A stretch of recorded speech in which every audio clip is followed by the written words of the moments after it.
आप जब देखेंगे तो देख पाएंगे कि आर्हेनियस इक्वेशन लिखा हुआ है उसमें, और आर्हेनियस इक्वेशन है log k बराबर log a minus E A by 2.303 R T. और एक फॉर्मूला है log k2 बाई k1 बराबर E A by 2.303 R 1/T1 minus 1/T2। ठीक है, एक और फॉर्मूला है जब कैटलिस्ट का अब्सेंस और प्रेजेंस, जिसमें फॉर्मूला है log kp बाई के, है ना, rate constant in the presence of catalyst बटा rate constant in the absence of catalyst बराबर 1/2.303 आर टी, ब्रैकेट में activation energy in the absence of catalyst minus activation energy in the presence of catalyst, E A minus E A P, है ना। Activation energy किसको कहते हैं? तो the amount of energy which supplied from outside to the reactant for a reaction to be occur. Reactant को जो energy हमें बाहर से देनी पड़ती है एक रिएक्शन को हो जाने के लिए, उस अमाउंट ऑफ एनर्जी को एक्टिवेशन एनर्जी कहते हैं। ठीक है, फिर देखे होंगे एक कैटलिस्ट रेट ऑफ रिएक्शन को कैसे बढ़ाता है, तो by decreasing the activation energy, catalyst activation energy को घटा के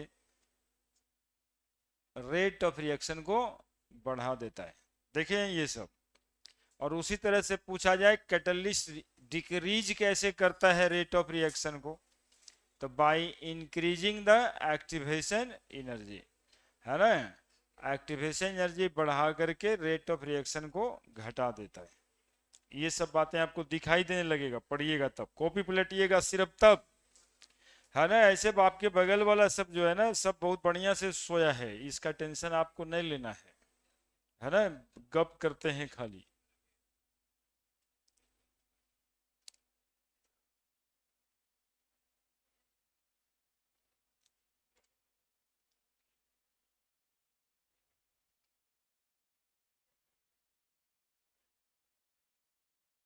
समय लगेगा, बस है ही है।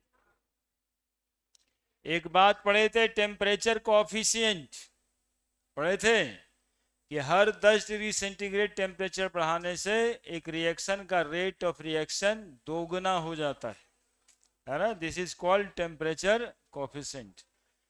तो आज हम लोग पढ़ने वाले हैं कि कैसे रेट ऑफ रिएक्शन दोगुना हो जाता है 10 डिग्री सेंटीग्रेड टेम्परेचर ही बढ़ा करके, है ना। ये बात आज करने वाले हैं।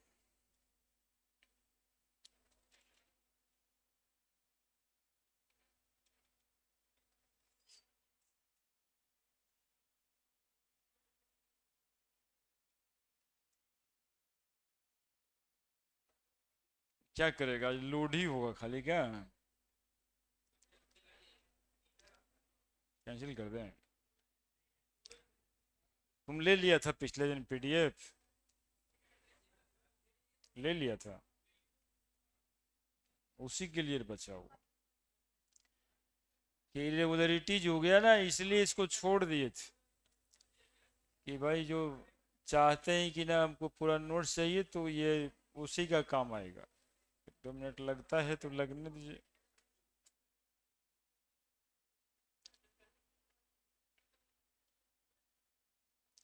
100 पेज पढ़ना है इसको तो थोड़ा समय तो लगेगा ही, है ना। लेकिन इसमें कितना बात पढ़ा जा सकता है अभी ये समझना था। एक्टिवेशन एनर्जी का एक्सपोनेंशियल फॉर्म क्या है? अब बगल में कॉपी था, कलम था, पीछे लिखते कि क्या है सर पूछे। के बराबर ए इंटू ई पावर में minus E A by R T, exponential form of Arrhenius equation, है ना। कॉलिजन थ्योरी में क्या कहा गया था? कॉलिजन थ्योरी में रिएक्टेंट को हार्ड स्फेयर समझा गया, रिएक्टेंट मॉलिक्यूल को हार्ड स्फेयर समझा गया, और ये रिएक्शन को हुआ होना तब कहा गया जब ये हार्ड स्फेयर आपस में क्या कर दिया, कोलाइड कर दिया। नंबर ऑफ कॉलिजन बहुत सारा मिला, लेकिन उतना ज्यादा रेट ऑफ रिएक्शन नहीं होता था। जब उतना ज्यादा रेट ऑफ रिएक्शन नहीं हो पाया तो लोग समझे कि क्यों आखिर नहीं हो पाता है। तो दो फैक्टर मिला, एक को बोलते हैं एनर्जी फैक्टर और दूसरे को बोलते हैं ओरिएंटेशन फैक्टर। एक एनर्जी फैक्टर और दूसरा ओरिएंटेशन फैक्टर। एनर्जी में आया थ्रेशोल्ड एनर्जी होना चाहिए, और ओरिएंटेशन में आया कि उसका प्रॉपर ओरिएंटेशन होना चाहिए ताकि बाउंस बैक नहीं हो मॉलिक्यूल, है ना। देखिए कोलिजन थ्योरी पढ़ ली, 10 मिनट मेरे साथ रहिए, देखिए कितना नॉलेज बढ़ा देते हैं। हाँ, अब देखिए आप टेम्परेचर कोएफिशिएंट,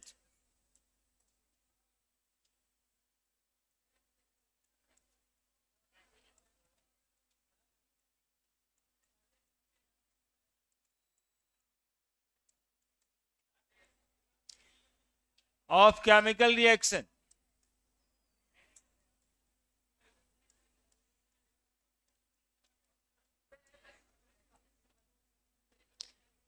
एक केमिकल रिएक्शन का टेम्परेचर कोएफिशिएंट क्या होता है? For every 10 degree centigrade rise in temperature,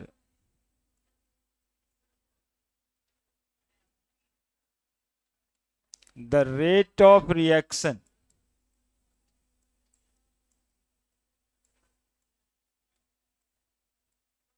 become double. For every 10 degree centigrade rise in temperature, the rate of reaction become double. It known as temperature coefficient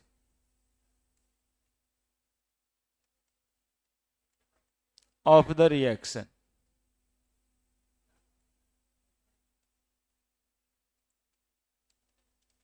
मतलब ये हुआ कि temperature coefficient बराबर rate of reaction at T plus 10 degree centigrade by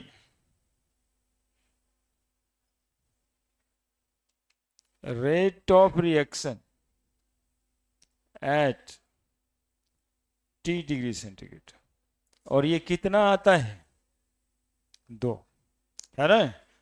rate of reaction at T plus 10 degree centigrade by rate of reaction at, मतलब एक reaction का rate of reaction 50 degree पे और उसी रिएक्शन का रेट ऑफ रिएक्शन कितना degree पे?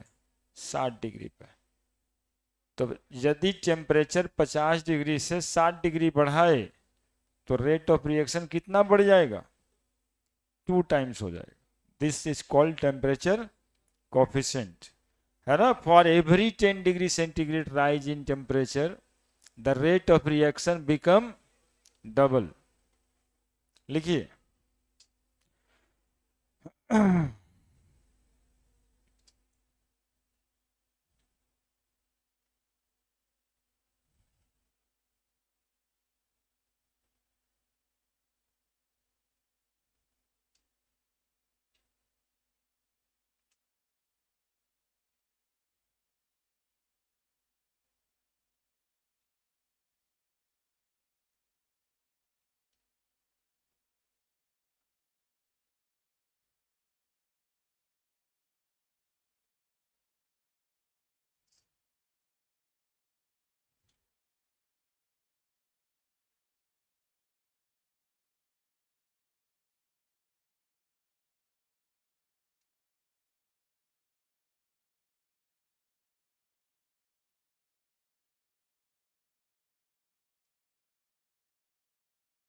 लिखे थे जी, ये बात पहले हुआ था क्या?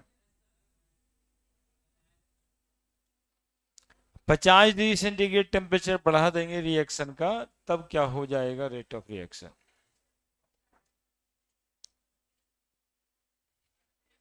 यदि rate of reaction 50 degree centigrade से बढ़ा देते हैं तो रेट ऑफ रिएक्शन कितना गुना बढ़ जाएगा? 32 गुना। लिख दिए बाबू।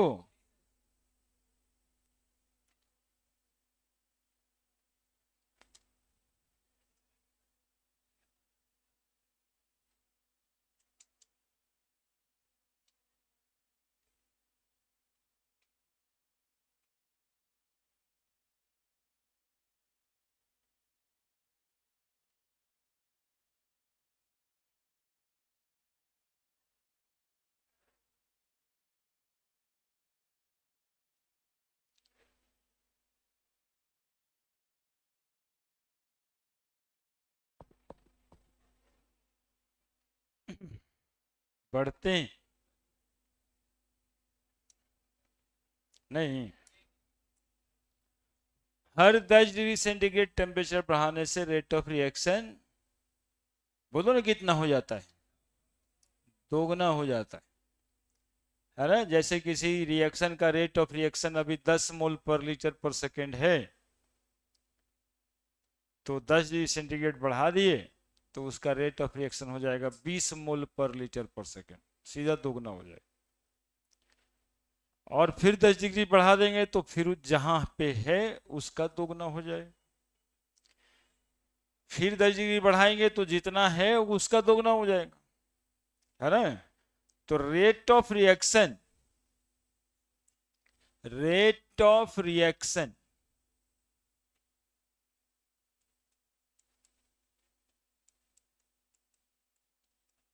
increases in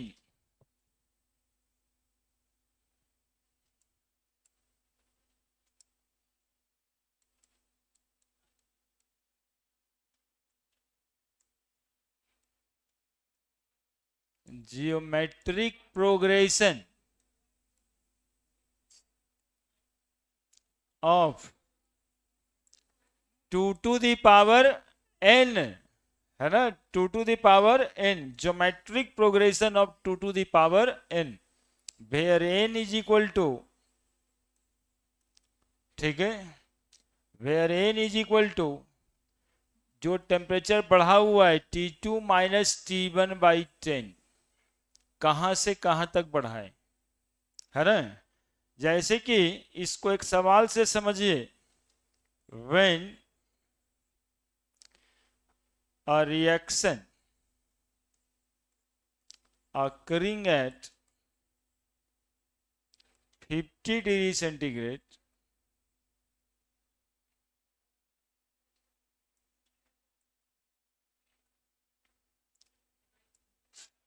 its temperature increases up to 90 degree centigrade, then their rate of reaction is, है ना? हमने लिखा है, सुनिएगा, कि एक रिएक्शन हो रहा है 50 डिग्री सेंटीग्रेड पे। अब इस रिएक्शन का टेम्परेचर बढ़ा के हम कर दिया कितना, 90 डिग्री सेंटीग्रेड, तो इसका रेट ऑफ रिएक्शन कितना हो जाएगा, है ना? तो रेट ऑफ रिएक्शन कितना हो जाएगा? Increases by 2 to the power n, तो 2 हो गया, n कैसे निकालना है? T2 माइनस T1, यानी 90 डिग्री हो गया कहां से? 50 से, बटा 10, 2/40/10, यानी 2 का पावर 4, तो कितना हो गया बताओ? 2 दूनी 4 दूनी 8 दूनी 16 टाइम्स, है ना? और सवाल भी देते हैं, लिखिए।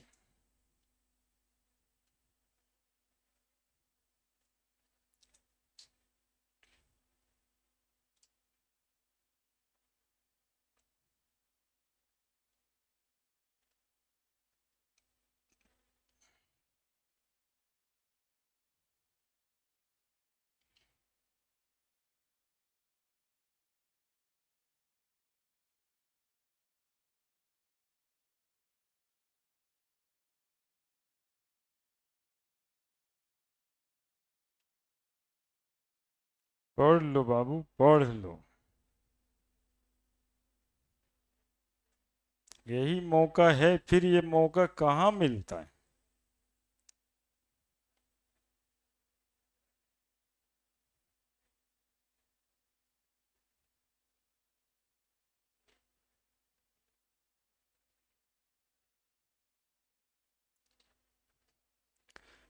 जल्दी से फिर एक क्वेश्चन देंगे।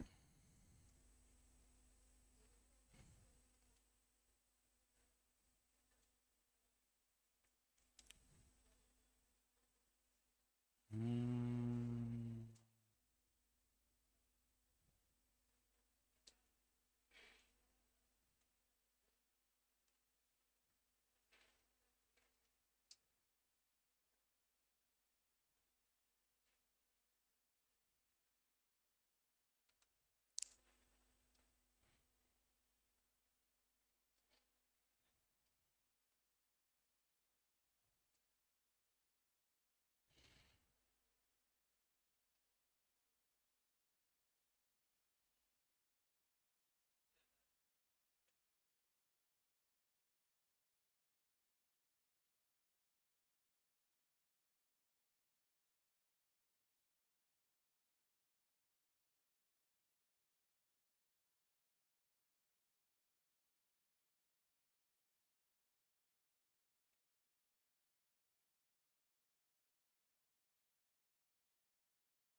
हो गया।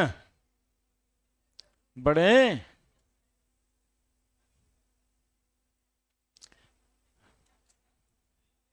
देखिए क्वेश्चन क्या कहता है। The rate of reaction double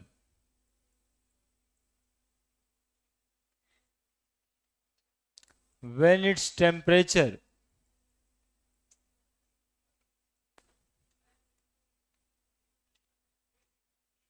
changes from 300 Kelvin to 310 Kelvin.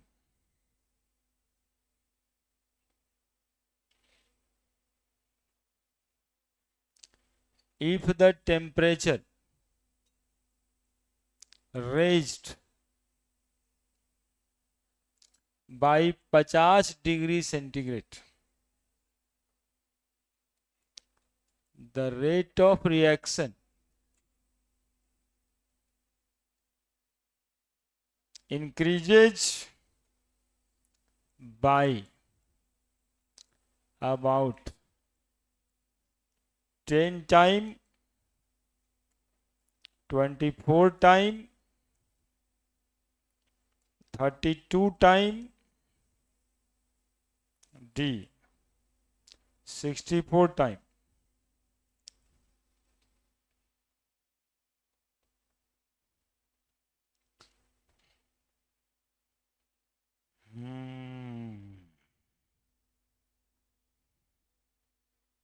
बना दीजिए आप लोग।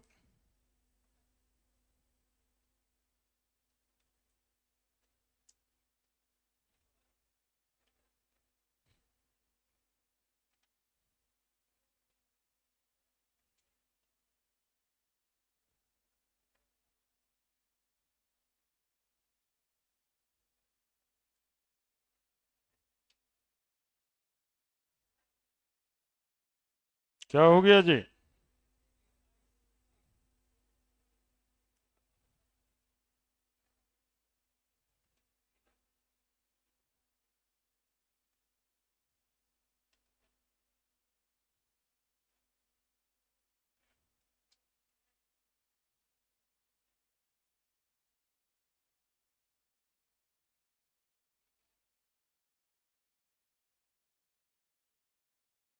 हो गया, बन गया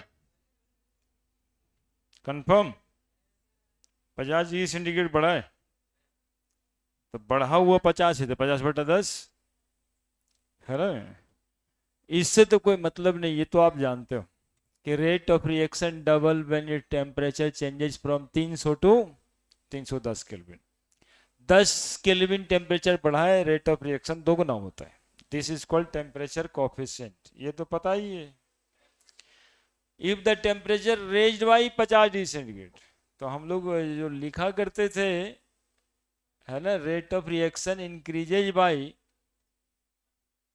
rate of reaction increases by 2 to the power T2 minus T1 by कितना 10। तो T2 minus T1 that is change in temperature, और वही दे दिया 50 डिग्री सेंटीग्रेड से बढ़ गया बटा 10, 2 का पावर 5। तो 2 में 2 का गुना करेंगे, फिर 2 का, और फिर 2 का, एक बार और 2 का, है ना। तो 2 दूनी 4, दूनी 8, दूनी 16, दूनी 32 टाइम, है ना, है ना। लेकिन अभी भी बहुत को लग रहा होगा 10 डिग्री से दोगुना बढ़ता है तो 50 से 10 गुना बढ़ेगा, है ना। जो ये लग रहा है उसी को चेक करने सवाल भी आया था, है। हाँ तुम तेज आदमी।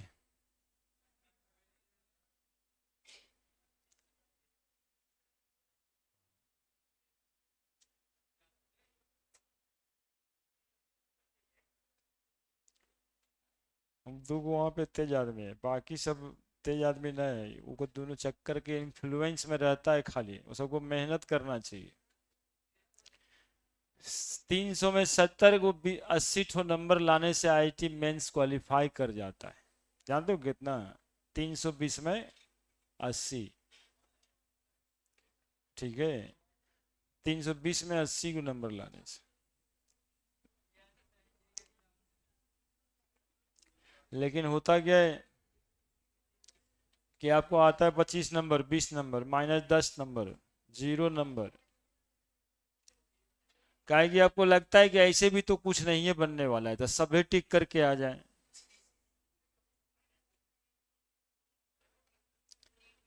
थोड़ा सा ध्यान दे दीजिए ना तो कुछ काम हो जाए। क्वेश्चन देखिए, ये जो कॉन्सेप्ट था ये छोटा सा कॉन्सेप्ट है, लेकिन सवाल सब जगह पे। अब एक मेडिकल में भी है, आवाज उठता है ना मेडिकल वाला sir.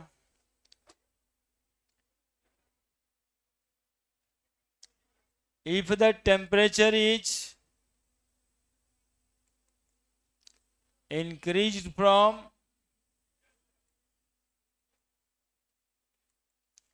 10 degree centigrade to 100 degree centigrade, the rate of the reaction will become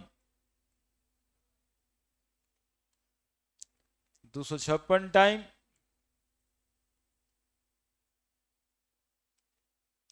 512 64 128 time time time. हम्म तुम लोग तो गलती खोज देता है। जैसे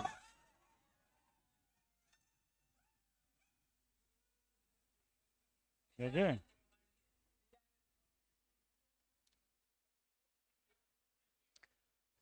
हम एक गलती किए तो इतना हल्ला किया, तुम लोग हर मिनट हर पल गलती करते रहता है। हमको कितना हल्ला करना चाहिए।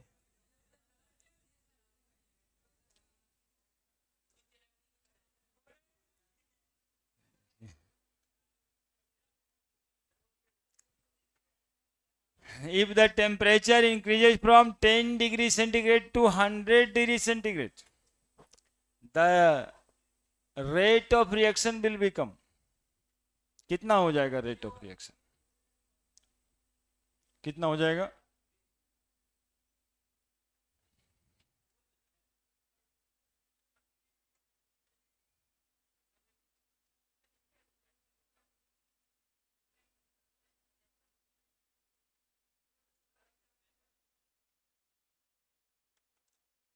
कितना हो जाएगा?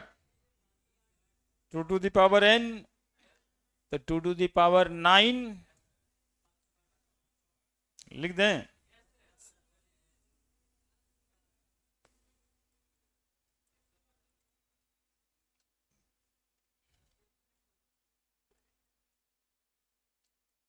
सौ माइनस 90/10, 2 to the power 2 गुना 2 गुना 2, कितना आ रहा था जी?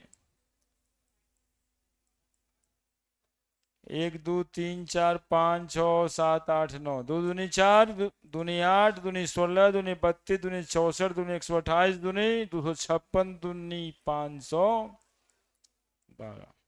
है ना? रेट ऑफ रिएक्शन 512 टाइम्स हो जाएगा।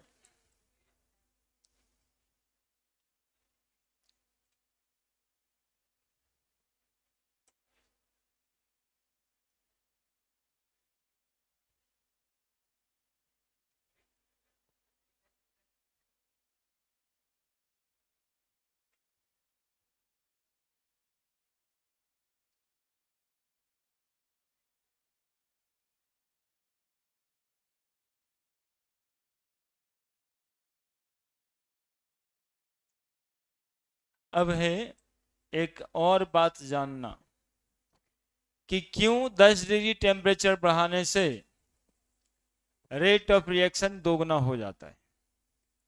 क्यों 10 डिग्री टेम्परेचर बढ़ाने से रेट ऑफ रिएक्शन दोगुना हो जाता है? ठीक है, तो सुनते रहिएगा, इसका कारण पता चलने वाला है। बढ़ जाए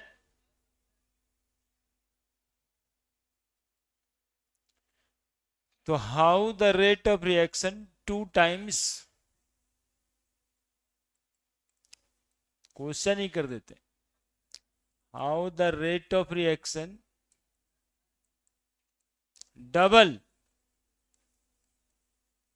when we increase temperature by 10 degree centigrade. 10 degree centigrade temperature बढ़ाने से ही 10 डिग्री टेम्परेचर बढ़ाने से ही रेट ऑफ रिएक्शन दोगुना क्यों हो जाता है? सुनिएगा, कॉलिजन थ्योरी में एक बात कहा गया था, कॉलिजन थ्योरी में एक बात कहा गया था कि fraction of molecule undergoing in effective collision, है ना?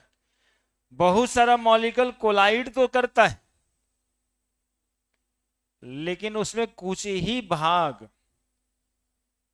मतलब 10%, 20% भाग इफेक्टिव कॉलिजन करता है, जिसकी एनर्जी थ्रेशोल्ड एनर्जी के बराबर होती है, या फिर जिसका ओरिएंटेशन प्रॉपर होता है, या फिर दोनों ही होता है। 100 मॉलिक्यूल में 20 मॉलिक्यूल। अब जब टेम्परेचर आप बढ़ाते हो ना, तो ये जो फ्रैक्शन जो है ना 20 मॉलिक्यूल का, जो इफेक्टिव कॉलिजन में जा रहा है, वो 20 नहीं, अब 40 जाने लगा, क्योंकि मॉलिक्यूल्स की टेम्परेचर बढ़ाने से काइनेटिक एनर्जी बढ़ेगी, है ना? ये वेल नोन है। आप किसी का टेम्परेचर बढ़ाओगे और मॉलिक्यूल यदि मोशन में है तो उसका क्या बढ़ता है? Kinetic energy. तो उसकी काइनेटिक एनर्जी बढ़ जाएगी और fraction of molecule undergoing in effective collision दोगुना हो जाएगा, इसीलिए रेट ऑफ रिएक्शन दोगुना हो जाता है ना? बस इतना सा बात कि for every 10 degree centigrade rise in temperature, the fraction of molecule undergoing in effective collision just get double since their kinetic energy increases. The rate of reaction also get double. Clear है? तो for every 10 degree centigrade rise in temperature, for every 10 degree centigrade rise in temperature, the fraction of molecule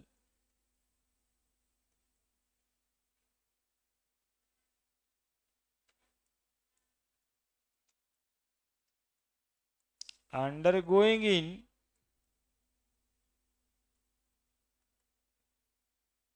effective collision just get double since the kinetic energy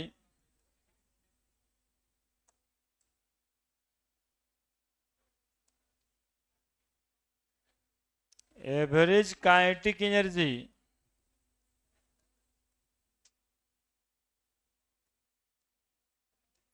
of molecule increases, their rate of reaction also get double. For every 10 degree centigrade rise in temperature, the fraction of molecule undergoing in effective collision just get double. ठीक है? Since their average kinetic energy of molecule increases, their rate of reaction also get double. ठीक है?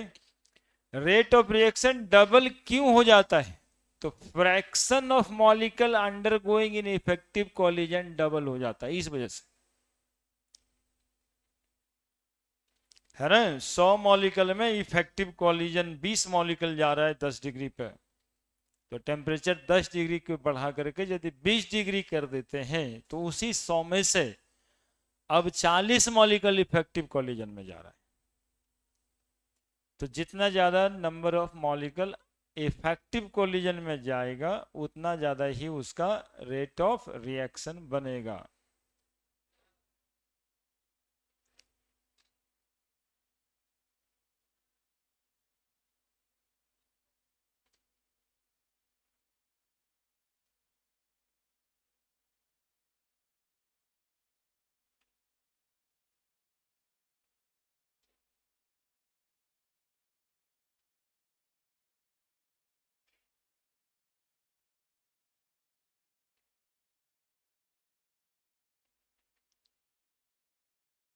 लिख दिए?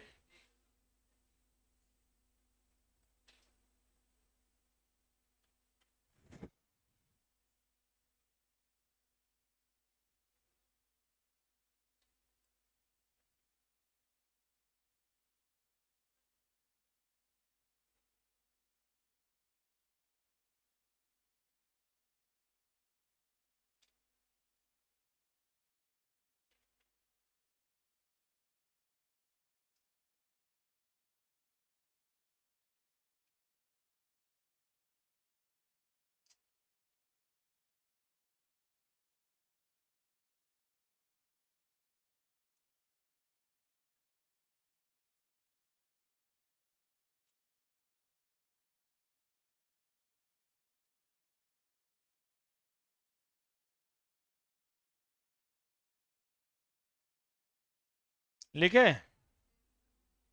अब देखिए इसी बात को ग्राफिकली,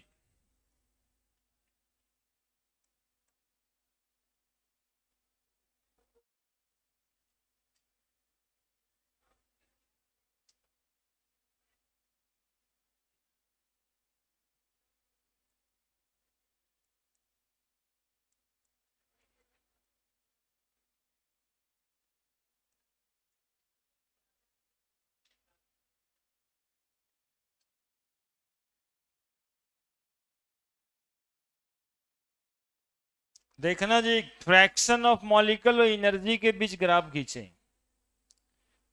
फ्रैक्शन ऑफ मॉलिक्यूल और एनर्जी के बीच ग्राफ खींचे।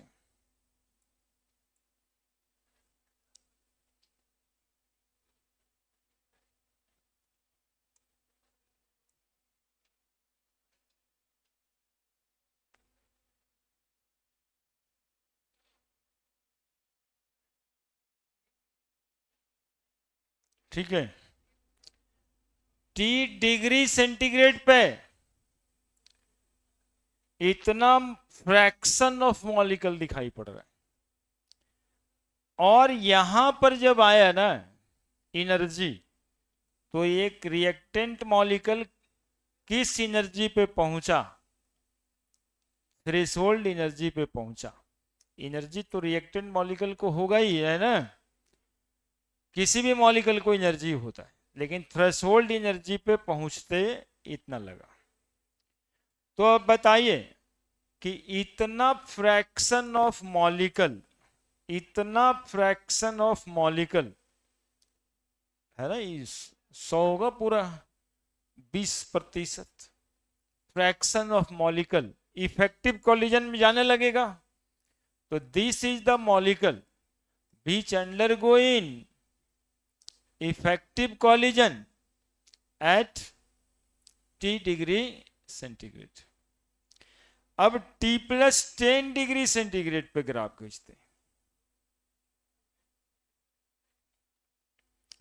तो T+10 डिग्री सेंटीग्रेड पे जब ग्राफ खींचा गया तो थ्रेशोल्ड एनर्जी इतना मॉलिक्यूल का मिला। अब देखिए, जो फ्रैक्शन ऑफ मॉलिक्यूल ये था 20, अब फ्रैक्शन ऑफ मॉलिक्यूल हो गया 40, ये दोगुना हो गया। ये fraction of molecule under going in effective collision, threshold energy पे रीच कर गया। अब इतना सारा मॉलिक्यूल्स इफेक्टिव कोलिजन में जाता है, तो रेट ऑफ रिएक्शन, चूंकि फ्रैक्शन ऑफ मॉलिक्यूल दोगुना हो गया, तो रेट ऑफ रिएक्शन भी दोगुना हो गया। ठीक है, ये उसी के नीचे बना दीजिए।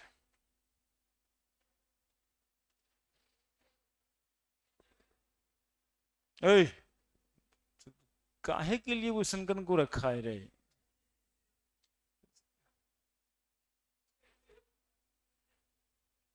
तुम थोड़ा सा यार अपना इज्जत बनाने की कोशिश करो, हमेशा उसके पीछे लगे रहते हो।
हो गया? हो गया?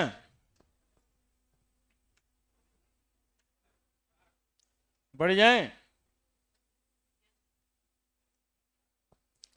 हम देखो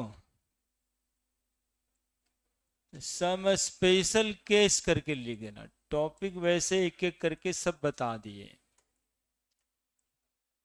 मैकेनिज्म ऑफ रिएक्शन,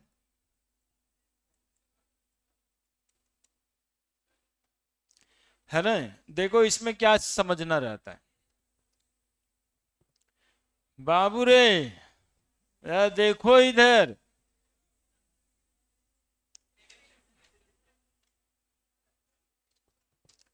ए से कोई रिएक्शन डी बनता है और ये कॉम्प्लेक्स रिएक्शन है। बताए होंगे मॉलिक्यूलरिटी बताने के समय में, एक एलिमेंट्री रिएक्शन होता है और एक कॉम्प्लेक्स रिएक्शन होता है। केस वन नहीं, स्टेप वन, स्टेप वन, ए से बना बी, स्टेप टू, बी से बना सी, स्टेप थ्री, सी से बना डी। अब फाइनली जो है ए से बना डी। मान लिया कि ये वाला स्टेप 5 मिनट में, ये 15 मिनट में, ये 10 मिनट में। बताइए रिएक्शन होने में कितना समय लगेगा?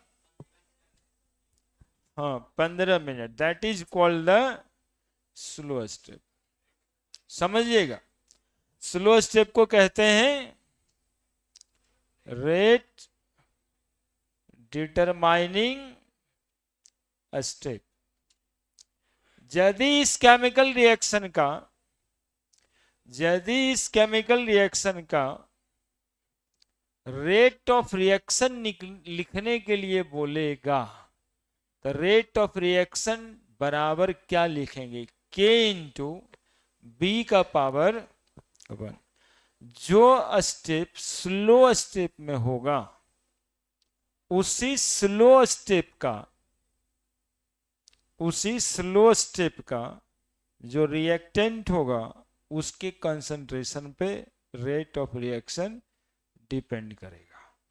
और वही स्टोइचोमेट्रिक कोएफिशिएंट उसका क्या बताएगा? Order of reaction. और जो ऑर्डर ऑफ रिएक्शन होगा वही उसका क्या निकल के आएगा? मॉलिक्यूलरिटी। लिख दीजिए पहले, फिर एक क्वेश्चन से देखते हैं सवाल।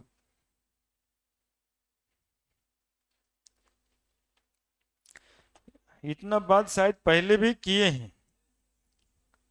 अब उसमें से एक आध सवाल देखना है कि थोड़ा सा घुमा के क्या आता है।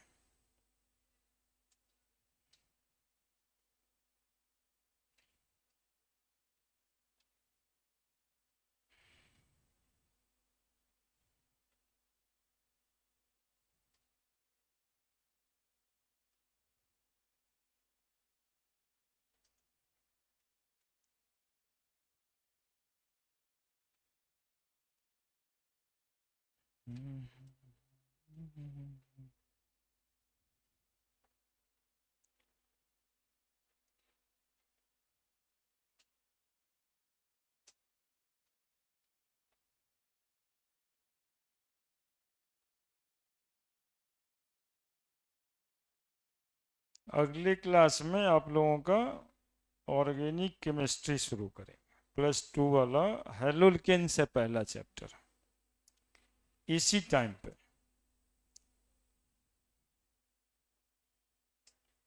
ऑर्गेनिक वाला आज के बाद जो है उसको 11 से 1 वाला को क्या करेंगे, क्या करेंगे, बंद नहीं करेंगे। हाँ नहीं, उसकी तो जरूरत नहीं है, बंद कर देंगे। और 9 से 11 कितना को तो नहीं, 2 बार पढ़ाते हैं इसलिए एको बार नहीं पढ़ता है। बोला बस सर आप तो 9 से 11, 11 से लगता है कि खाली केमिस्ट्री पढ़ेगा है। जाइए, हम पढ़ भी नहीं करते, हटाइए। इसलिए में हम लोग करते उसके लिए कि थोड़ा सा मजबूती प्रदान कर दें, वो आप ही लोग के लिए ना।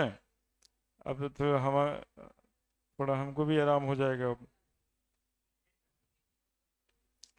अभी रुकना है यार, अभी आराम करने की बात करें तुरते ठेकेले हुए। ऑर्गेनिक तो पढ़ने आता नहीं, 10 दिन क्लास लेते 2 दिन पहुंच जाता, हमको 10 दिन आना पड़ता है।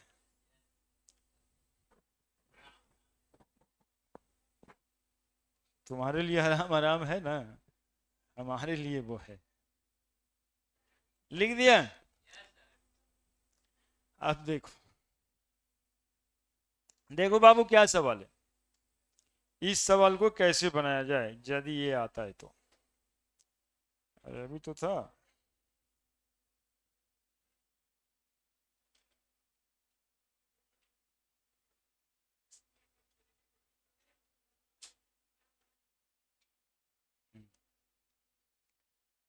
Question, the following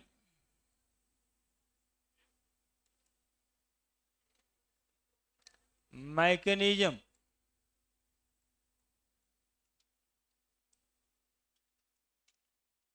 has been proposed for the reaction of NO with Br2 to form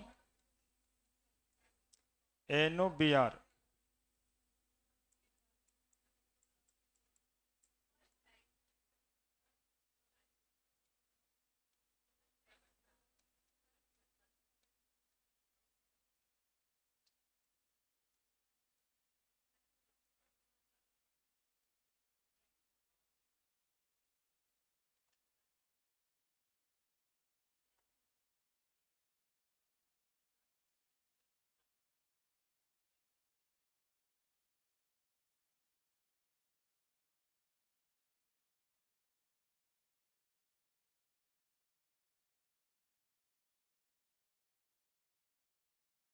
अभी कौन कर रहा है ये?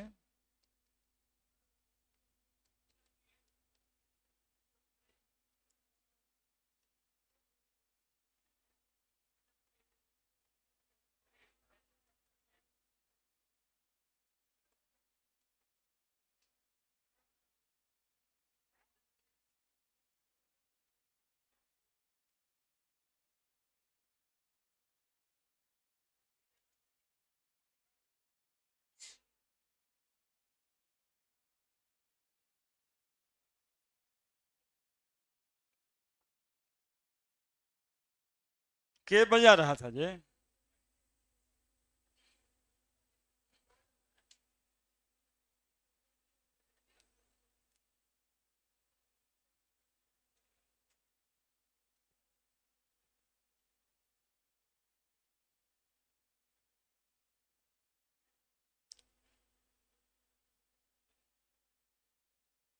सवाल लिखिए फिर बताते हैं।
देखिए आंसर कैसे बनाना है इस सवाल को। The following mechanism has been proposed for NO with Br2 to form NOBr। एक स्टेप में NO प्लस Br2 NOBr2 बनाया है और दूसरे स्टेप में NOBr2 को NO से रिएक्शन करके 2NOBr बनाया है। If the second step is, क्या लिखा है, रेट डिटरमाइनिंग स्टेप यानी स्लो स्टेप ये है। The order of reaction with respect to NO. The following mechanism has been proposed for the reaction with NO with Br2, है ना, NO और Br2 का रिएक्शन हो रहा है। अभी अभी बताएं कि slowest step is rate determining step, तो ये टाइम नहीं लिखा था, ये सीधा लिख दिया तुमको रेट डिटरमाइनिंग स्टेप ही कौन सा है।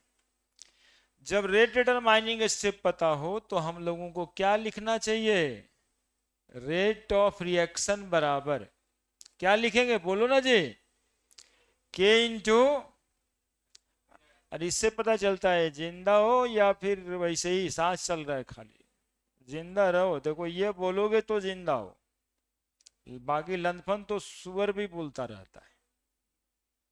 देखो यहां पे NOBr2 लिख दें और साथ में क्या लिखें, NO लिखें, बस यही बोलना था, यही बोलना था। लेकिन अभी लेकिन है, रिएक्शन किसके बीच हो रहा था, तो NO और Br2 के बीच रिएक्शन हो रहा है और रेट ऑफ रिएक्शन किस पे डिपेंड कर रहा है, ये गलत बात है ना जी। रेट ऑफ रिएक्शन में NO और Br2 ही होना चाहिए ना, तो आ गया NO Br2, तो ऊपर वाला रिएक्शन में NO Br2 दिखता है और ये रिएक्शन कैसा रिएक्शन है, रिवर्सिबल, इसमें हो जाएगा इक्विलिब्रियम कांस्टेंट। तो Kc बराबर, देखते रहिएगा मेरे साथ, यही स्पेशल कंडीशन बताने के लिए ये बात किए हैं, NO Br2 by NO into Br2। अब NO Br2 यहां पर दिखाई दे रहा है जो एक्स्ट्रा लग रहा था, इस NO Br2 के जगह पे ये पुट कर देते हैं, तो NO Br2 बराबर Kc into NO into Br2। क्या, put the value of NO Br2 in equation 1, ठीक है। इक्वेशन 1 में हम लोग पुट कर देते, तो रेट ऑफ रिएक्शन बराबर क्या लिखेंगे, K into Kc into NO into Br2 into, बोलो जी कितना को समझ में आया सबको, क्या ये NO Br2 था, इसमें इस NO Br2 के जगह पे हमने NO Br2 की जगह पे ये पूरा का पूरा पुट कर दिया, तो आ गया ना K into Kc into NO into Br2 into NO। अब बताओ K इंटू Kc कांस्टेंट गुना कांस्टेंट, एक नया कांस्टेंट डेवलप करेगा, कांस्टेंट में कांस्टेंट गुना करेंगे तो एक नया कांस्टेंट ही डेवलप करेगा, NO का स्क्वायर और Br2 का पावर 1। बोलो जी ऑर्डर ऑफ रिएक्शन कितना है, सब मिला के ऑर्डर ऑफ रिएक्शन 2 + 1 बराबर 3 है। क्वेश्चन पूछ रहा है the order of reaction with respect to, order of reaction with respect to, क्या पूछ रहा है जी, देखो विथ रिस्पेक्ट टू NO, तो NO के रिस्पेक्ट में ऑर्डर ऑफ रिएक्शन कितना है, 2, आंसर इज 2। इतना काम करना था, इसको कहते हैं मैकेनिज्म ऑफ रिएक्शन। ऐसा एक सवाल डीपीपी में भी दिया हुआ था, लेकिन रखिए थोड़े दिन के बाद और काम देगा। सब बच्चा स्कूल जाता थोड़े है जी, देखते बच्चे बचपन में तो मार पीट के भेजा जाता है ना, स्कूल के पास मम्मी खड़ा रहते है कि निकलेगा कैसे, है ना, देखते हैं जब तक बच्चा अंदर में रोता रहता है, बाहर में मम्मी पापा खड़े रहते हैं ना, पढ़ना तो पड़ेगा।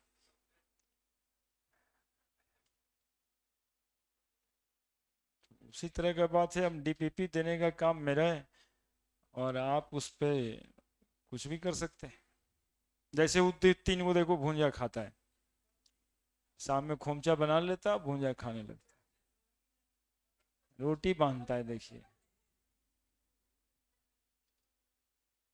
और रोटी में जब खोलता होगा तो बोला अभी क्या खा रहा है, बोला पी खा रहे हैं, अब सिंग खाएंगे, अब केमिस्ट्री का केम खा चुके हैं, अब री बचल है, पूरा एक रोटी साफ। उसका जो कीजिए वो आप ही पे डिपेंड करता है। हम तो 20-25 क्वेश्चन दे दिए कि चलिए बना लीजिएगा, तो काइनेटिक्स का काम हो जाएगा।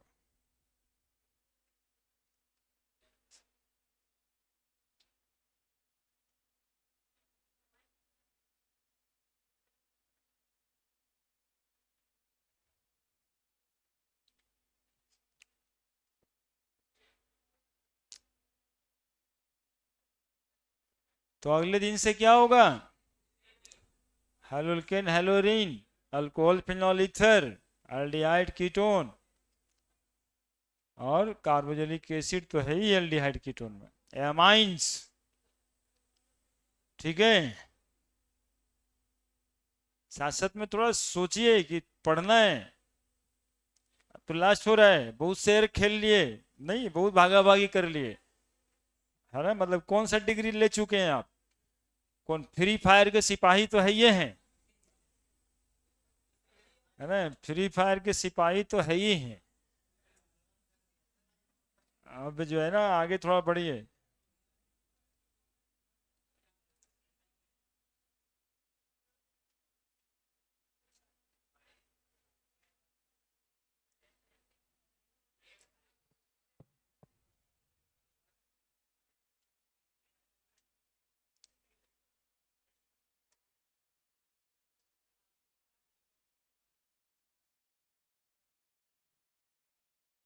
सम स्पेशल कैसी चल रहा है,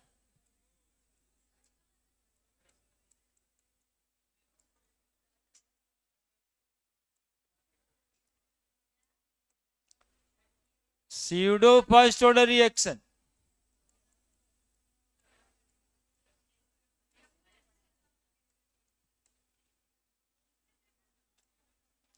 सीडो फर्स्ट ऑर्डर रिएक्शन में हम लोग देखे थे C12H22 plus H2O, C6H12O6 plus C6H12O6, समझते रहिएगा जी, पढ़ा चुके हैं पहले। स्पेशल कौन सा बात है ये बताना है अभी। हम बताए थे आपको टाइम t बराबर 0 सेकेंड पे ये 0.01 मोल पर लीटर लेते हैं, और ये लेना पड़ता है 10 मोल पर लीटर। इस हिसाब से देखूं तो सेकेंड ऑर्डर है, लेकिन एक्चुअली में ये फर्स्ट ऑर्डर रेट काइनेटिक्स को फॉलो करता है, इसीलिए इसका नाम पड़ा है स्यूडो फर्स्ट ऑर्डर रिएक्शन। कारण कि जब ये रिएक्शन खत्म होता है टी सेकेंड पे, तो जब ये 0.0 बचेगा तो ये 9.99 मोल बचता रहेगा, जो अपीयर टू बी, बोलो ना जी, देखो तो ये सब बता गए, क्या विषय से कुछ बताएंगे स्पेशल, जो पढ़ना है वो तो पते ना है।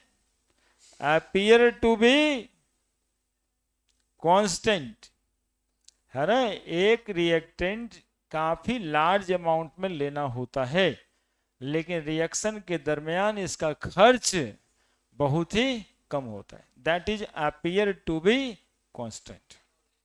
दैट इज बाय ये सेकेंड ऑर्डर रिएक्शन होते हुए क्या कहलाता है? First order, and we call it pseudo first order reaction. यही मैकेनिज्म है। लिखवाए थे आपको कि जब एक रिएक्टेंट बहुत लार्ज एक्सेस अमाउंट में ले लिया जाए तो ऐसे रिएक्शन को स्यूडो फर्स्ट ऑर्डर रिएक्शन कहते हैं। अब इसका यदि रेट ऑफ रिएक्शन हम देखें, आज हम रेट ऑफ रिएक्शन के लिए बात कर रहे हैं। रेट ऑफ रिएक्शन देखें तो होना चाहिए K इंटू C12H22O11 इंटू क्या H2O। लेकिन H2O का कंसंट्रेशन पूरे रिएक्शन में क्या दिखाई दे रहा है? Appear to be constant. अब कितना अपीयर करेंगे? मान लिया कि कांस्टेंट है ना, तो K इंटू H2O है ना, या K के बजाय यहीं पे K डैश ले लो। K डैश इंटू H2O बराबर अब लिखेंगे K, और रेट ऑफ रिएक्शन बराबर अब लिखेंगे K इंटू सिर्फ C12H22O11। बेर के बराबर देख ही लिया, क्या लिख दी क्या? तो रेट ऑफ रिएक्शन इसका ऐसे लिखाता है। ये एक्चुअली में पहले दिखाई देता है सेकेंड ऑर्डर, लेकिन होता है फर्स्ट ऑर्डर, इसलिए कहते हैं स्यूडो फर्स्ट ऑर्डर। ठीक है, स्यूडो फर्स्ट ऑर्डर कौन सा रिएक्शन मैकेनिज्म को फॉलो करता है? Pseudo first order reaction follow कौन सा order reaction? First order reaction. Actually में ये कैसा ऑर्डर रिएक्शन है, लेकिन अपीयर कैसा होता है? कैसा है? सेकेंड ऑर्डर बोलो। अपीयर कैसा होता है? इसीलिए क्या कहते हैं? तो स्यूडो फर्स्ट ऑर्डर रिएक्शन कौन से रिएक्शन मैकेनिज्म को फॉलो करेगा? रेट ऑफ रिएक्शन बराबर K into this one, where K बराबर K डैश इंटू H2O।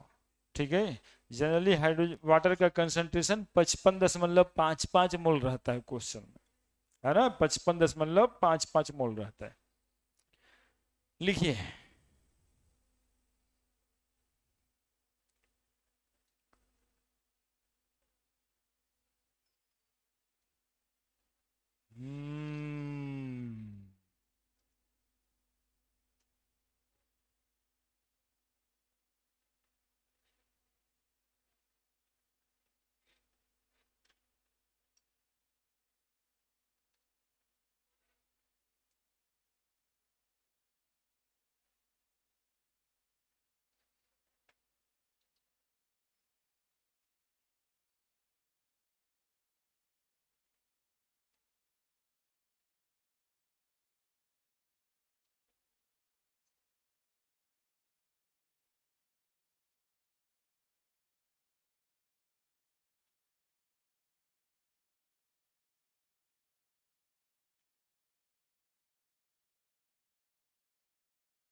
लिख दिया।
हो गया,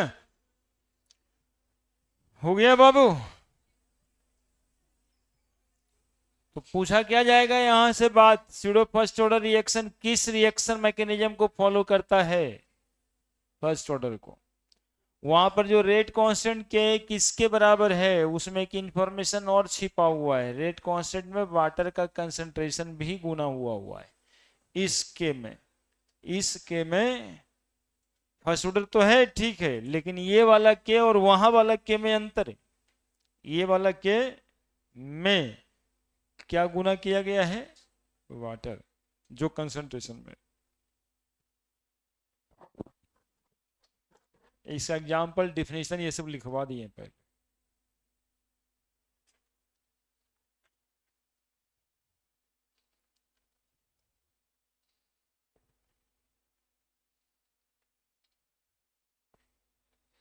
बड़े और बोलिए, और कोई बात रह गया।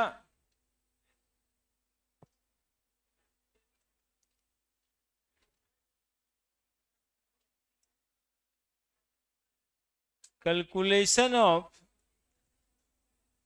सब सब लिखिएगा स्पेशल केस में। Rate constant of first order reaction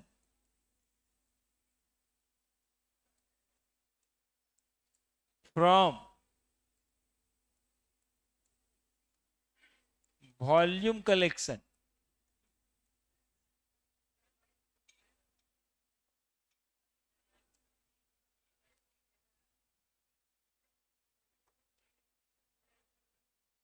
सुनेगा पहले यहां पे। जैसे कोई रिएक्शन हो रहा है, जैसे कोई रिएक्शन हो रहा है तो करते हैं ना, रिएक्शन हो रहा है तो करते हैं। सुनेगा, तुम लोग बहुत देखा है ये रिएक्शन। N2O5 क्या बनता है, N2O4 प्लस, यही तो रहता है बराबर। पूरा पेपर में 70% क्वेश्चन इसी रिएक्शन पे, एनसीईआरटी में भी 70% क्वेश्चन इसी एगो रिएक्शन,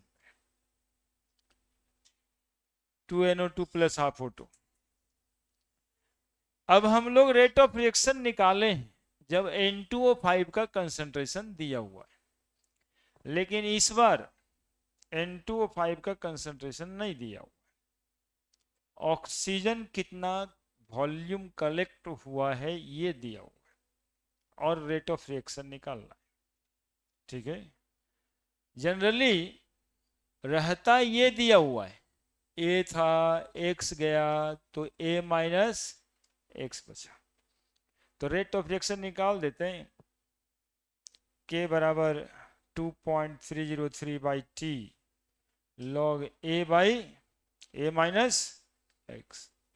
लेकिन दिया हुआ क्या है, क्या दिया हुआ है, वॉल्यूम। ऑक्सीजन का वॉल्यूम पहले से मान लेते हैं भी नॉट, जो एक्चुअली में होता नहीं, लेकिन वॉल्यूम में ना होता है, क्योंकि कोई रिएक्शन क्लोज कंटेनर में ही होगा। ठीक है, पहले से तो नहीं होता, ऑक्सीजन तो नहीं होगा, लेकिन कोई ना कोई गैस तो होगा ही। तो इसी क्लोज कंटेनर में रिएक्शन हो रहा है, तो N2O4 प्लस हाफ O2।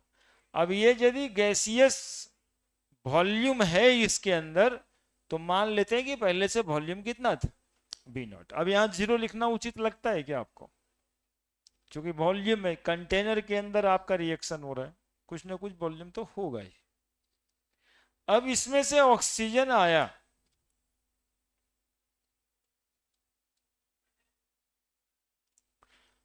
अब ऑक्सीजन कलेक्ट होना शुरू हुआ, किसी टाइम पे Vt कलेक्ट हुआ, किसी टाइम पे Vt कलेक्ट हुआ, और रिएक्शन के एंड पे मैक्सिमम अमाउंट भी इंफिनिटी कलेक्ट हुआ।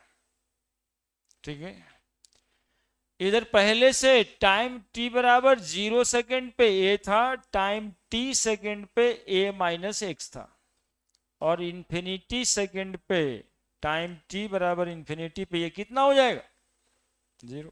कंसेप्ट यही होता है। न टाइम इन्फिनिटी होगा न कंसंट्रेशन जीरो होगा, कुछ ना कुछ तो बचा ही रहता है। हमें रेट ऑफ रिएक्शन इससे निकालना है, रेट कांस्टेंट वॉल्यूम से निकालना है, ठीक है। अभी तक हम लोग निकालते थे इससे, तो क्या लिखा करते थे, के बराबर 2.303 by T log A by a minus x. सुनते रहिएगा मेरी बात ध्यान से। कंसंट्रेशन ए मैक्सिमम अमाउंट जो लिया गया, वॉल्यूम ऑफ ऑक्सीजन कलेक्ट कितना होगा, that maximum amount depends upon कितना लिया गया। बोलो, जितना लिया जाएगा N2O5 मैक्सिमम अमाउंट में, उतना ही ना मैक्सिमम अमाउंट में ऑक्सीजन गैस रिलीज होगा। V0 तो टाइम t बराबर 0 सेकंड पे, किसी समय पे ऑक्सीजन कितना बनेगा, तो ये डिपेंड करेगा कि वो कितना अमाउंट में रिएक्ट किया, that is x। x is the amount of N2O5 react that is directly proportional to volume of gas of oxygen collected at time t second. सब लिखते हैं। तो a माइनस एक्स क्या होगा, तो a होगा v इंफिनिटी और x होगा vt, तो a माइनस एक्स निकाल देंगे। तो रुको, इन दिस केस हम लोग यहां पर लिखते हैं ऐसे, एक न्यूमेरिकल क्वेश्चन है जो वॉल्यूम से हम लोग रेट कांस्टेंट निकालना सीख रहे हैं। Since the initial volume of oxygen is equal to V0, volume of oxygen collected, volume of oxygen collected at time t second बराबर Vt। Volume of oxygen collected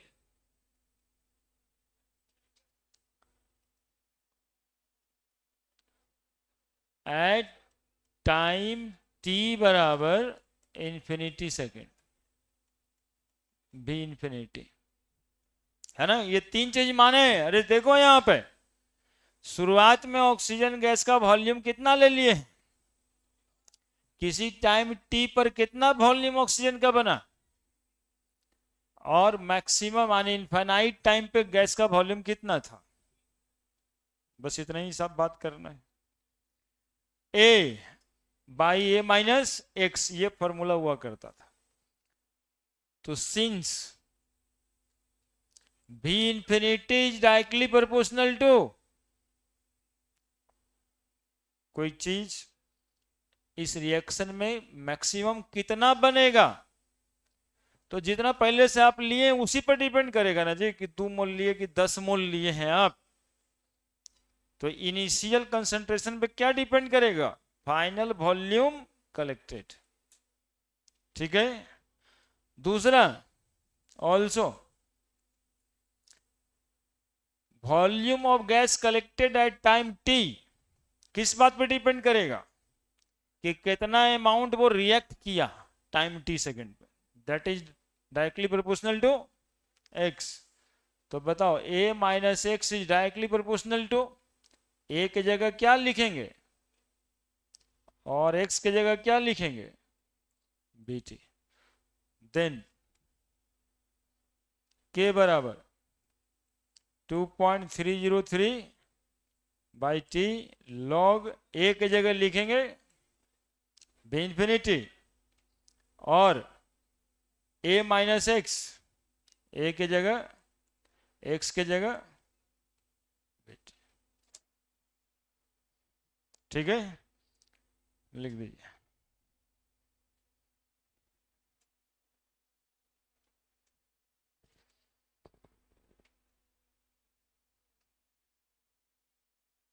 हाँ, इसे भी एडवांस वगैरह में बैठिएगा तब। ऐसे सब ठीक ही है, दुनिया चल ही रहा है।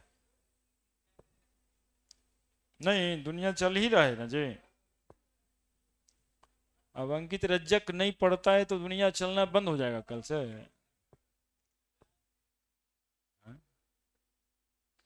नहीं पढ़ता, नहीं पढ़ता, दुनिया तो बढ़ते रहेगा।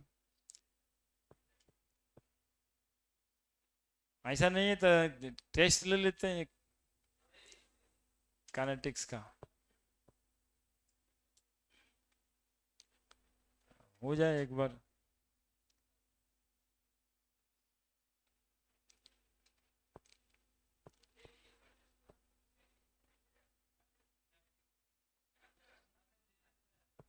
ठीक है, तो अगला दिन जो है ना आपका ऑर्गेनिक स्टार्ट करेंगे, काइनेटिक्स ओवर है। अगला दिन मतलब फ्राइडे को, है ना? क्या स्टार्ट करेंगे फ्राइडे को? फ्राइडे को क्या स्टार्ट करेंगे? फ्राइडे को स्टार्ट करेंगे ऑर्गेनिक। और लिखो लिखो जल्दी से यार। अब देखिए टाइमर सेट कर दिया है, लिखिए कि वो एक्सपोर्ट हो जाएगा, टाइमो तो उसमें लगता है। उतना जल्दी बंद नहीं होगा, जो खुला था देरी में बंद हो जाएगा तो उतना ही समय में बंद होगा।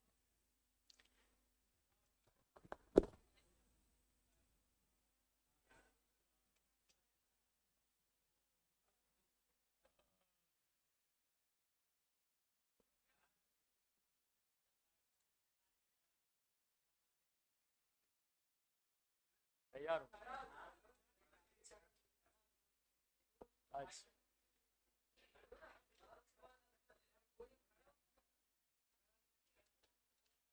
ठीक है।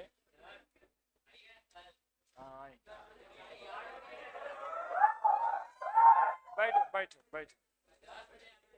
ठीक है, आ जाओ, बैठो। बोल दिया।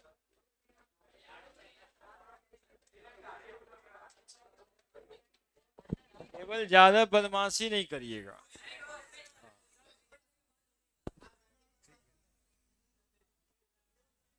एक हम्बल रिक्वेस्ट ये रहेगा, बदमाशी नहीं कीजिएगा।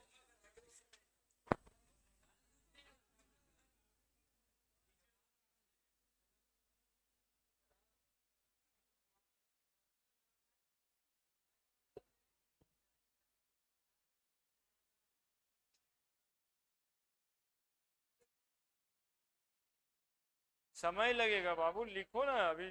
समय लगेगा इसलिए दबा दिए थे। ओपन होने में समय लग रहा था तो बंद थोड़े कर रहे हैं, स्कैनर ला रहे हैं।